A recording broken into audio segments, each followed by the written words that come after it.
So sa mga OFW na uuwi sa Pilipinas para magbakasyon ngayong buwan ng June 2025, ang mga requirements na kailangan dalhin ay pareho lang din sa mga requirements nung nakaraang buwang May 2025. Wala pa rin namang pagbabago. So pauwi sa Pilipinas, ang kailangan lang ay e-travel arrival card registration, passport at ang inyong ticket. Inuulit natin guys, kapag may employment changes, ay kailangan ng Polo Verified Contract. Sa mga taga-Saudi naman ay kailangan ng Exit Re-entry Visa. Ngunit kapag for good na ay kailangan ng Final Exit Visa. Pero sa ibang mga bansa kagaya dito sa United Arab Emirates ay wala namang tinatawag na Exit Re-entry Visa. Kapag mag-for good ka, ang kailangan lang dito ay cancellation paper or visa cancellation galing sa iyong employer. So yun lang guys ang mga kailangan kapag uuwi kayo sa Pilipinas. Ang inyong e-travel arrival card, passport, at ang inyong ticket. Sa mga pabalik naman sa ibang bansa ay ang kailangan lang din ay e-travel departure card, UEC, visa, passport, at ang inyong ticket. Huwag nyo rin kalimutan mag-renew ng inyong OWA membership kada 2 taon. Dahil ang OWA membership ay insurance natin yung mga OFW habang nagtatrabaho tayo dito sa ibang bansa. Sa mga nagtatanong naman tungkol sa eGov app kung paano daw ngayong June na nag-update na isasama na sa eGov app ang pagkuha ng UEC, pwede pa din daw ba kumuha ng UEC direct sa PAPSBAM account or mag-register ng e-travel direct sa e-travel website? Ang sagot guys ay yes. Pwede kayo kumuha ng UEC or UEC exemption direct sa PAPSBAM account nyo. Or mag-register sa e-travel direct sa e-travel website. Hindi naman kailangan na sa eGov app lang kayo kukuha ng UEC or mag-register ng e-travel. Dahil nga minsan ay hindi naman ma-open or may problema ang eGov app. Kung hirap naman kayo makakuha ng UEC exemption online, kung for UEC exemption na lang kayo, ay pwede pa rin naman kayo sumadya sa pinakamalapit na POA office or DMW sa lugar nyo. Napakarami nagtatanong nito na kung paano daw kung documented OFW ko na napumunta sa ibang bansa, meaning dumaan sa legit manpower agency, dumaan sa DMW, OWA at sa PIDUS. At meron ng UEC at meron ng Polo Verified Contract galing sa employer sa ibang bansa at pinadala sa'yo sa Pilipinas at daladala mo papunta sa ibang bansa.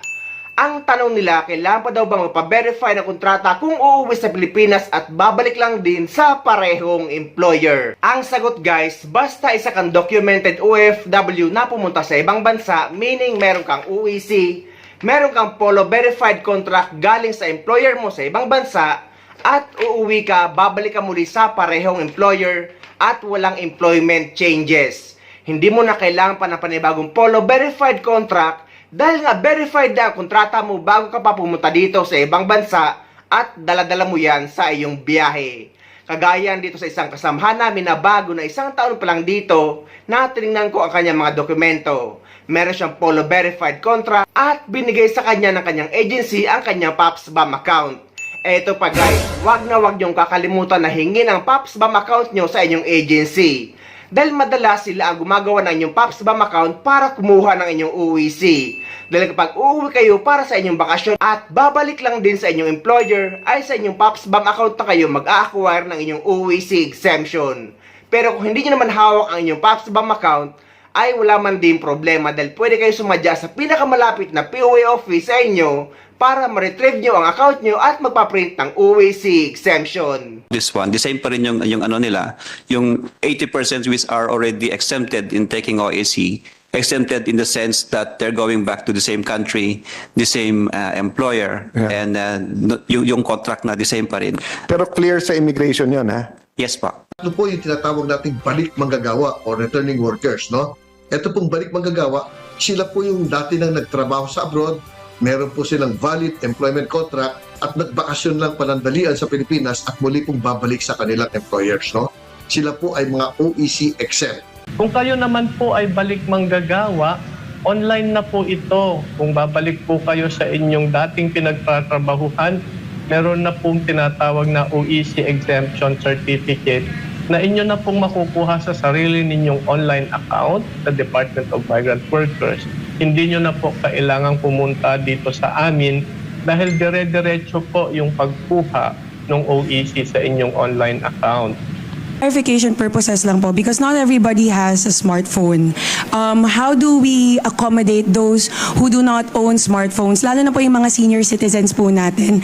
Pati na rin po kapag dead po ang kanilang data or app, or even when the app is down. Sa DMW naman, sanay kami mag-handhold with our public, with our clients. So, kung halimbawa hindi adept at a smartphone, unang-una,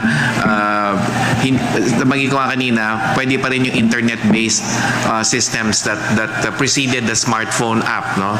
Which means, kung halimbawa, sa isang computer monitor at home or wherever else, pwedeng gamitin yun. Hindi naman kailangan smartphone app lamang. Hindi rin namin inaalis yung face-to-face transactions. Ang kaigihan ng digitalized transactions, it eases the traffic in our offices, in our overseas, regional, and central offices. So, kung na-ease na yan, marami ng, kasi karamihan naman talaga will go through the smartphone and internet-based systems.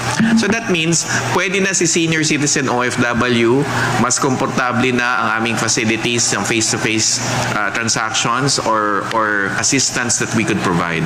So nandun pa rin naman, may mga kiosks tayong nakahanda, may mga proper signages, sabihin halimbawa assistance with respect to the OFW pass or securing exit clearances o anumang service ng DMW. Nandun yung mga tao natin whether overseas or here, central office or regional office para tumulong. Ngunit kahit exempted na kayo sa UEC at babalik lang din sa parehong employer at magbabakasyon na kayo, ay lagi nyo lang dalhin ang latest printed contract nyo. Meaning ng latest printed contract guys, yung bagong kontrata nyo. At ang inyong lumang contract verification kagaya nito. Eto guys, yung lumang contract verification ko. At eto naman yung bagong kontrata ko or yung latest printed contract ko.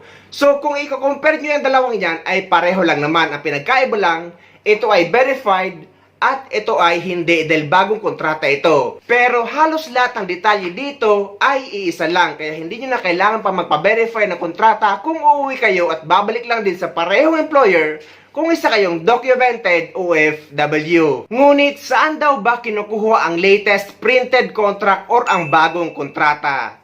Kinukuha yan guys or binibigay ng inyong employer. Dahil kagaya dito sa United Arab Emirates ay kada 2 taon kami nagre-renew ng aming kontrata. After 2 taon or after ng finish contract ay nagme-medical ulit kami at after ng medical ay doon i-release ang bagong Emirates ID at aming kontrata at ibibigay sa amin ng aming employer ang copy. Yun ang dadalhin nyo pa uwi sa Pilipinas. Pero kung ang kontrata nyo ay unlimited, ay hindi nyo na kailangan pa ng panibagong printed contract, basta maayos pa at malinis ang kontratang hawak nyo. Magandang araw po sa lahat ng ating mga OFWs. Explain ko lang po at clarify ko lang po yung bagong advisory po natin. So napapansin po natin, ganito po yung itsura ng ating kontrata. So andyan po yung pangalan ng employer at yung ating pangalan at napapansin po natin 2 years po yung ating kontrata. So pag check po natin sa second page, nakalagay din po dyan yung petsa kung kailan po pinirmahan. So kung for example ito ay March 2022, noong 2024 ay expired na po ito. Pero kung tingnan nyo, na-verified po na po siya dati. So ano pong gagawin? Kung uuwi po ako ngayong taon, gagawa lang po ako ng panibagong kontrata. So for example, ito po, same pa rin po ang employer, pero pirmahan ko pa rin po, hindi ko na po kailangang ipa-verify ito. Okay? Pero pag uwi ko po sa Pilipinas, itong dalawa po ang dadalhin ko all the time. Ito po ipapakita ko sa immigration na hindi po nagpalit ang aking employer since 2022. Okay? And then, para naman po sa mga workers na open contract or walang duration ng kanilang contract or indefinite, hindi na po kailangan mag-issue ng bagong kontrata. Yun na po. Salamat. Ngunit para sa mga OFW na paulit-ulit na natin sinasabi, ngunit marami pa rin nagtatanong at nalilito na kapag may employment changes, for example, lumipat ng kumpanya or nag-change employer, nag-change job site, nag-change company name kahit pareho pa rin ang owner, nag-change position, at nag-change ng marital status na babae na napalitan ang apelyido sa visa, passport at kontrata, at yung mga OFW na galing sa visit visa na nag-employment visa sa ibang bansa. Required kayo or kailangan nyo magpa-verify ng kontrata sa polo office sa bansa kung saan kayo nagtatrabaho bago kayo uuwi sa Pilipinas para makakuha kayo ng updated UEC sa Pilipinas. Dahil kapag hindi kayo nagpa-verify ng kontrata at nag-change employer kayo, ay posibleng hindi na kayo makabalik sa ibang bansa. So ayun guys, sana may nakuha kayong idea at sana nakatulong ang video na ito sa inyo. At sa mga hindi pa dyan nakasubscribe sa channel ko, please don't forget to subscribe my YouTube channel and please click the notification bell para lagi kayo updated sa mga upcoming videos na gagawin ko tungkol sa mga updates sa ating mga OFW. Mula dito sa Dubai, maraming salamat. See you next time.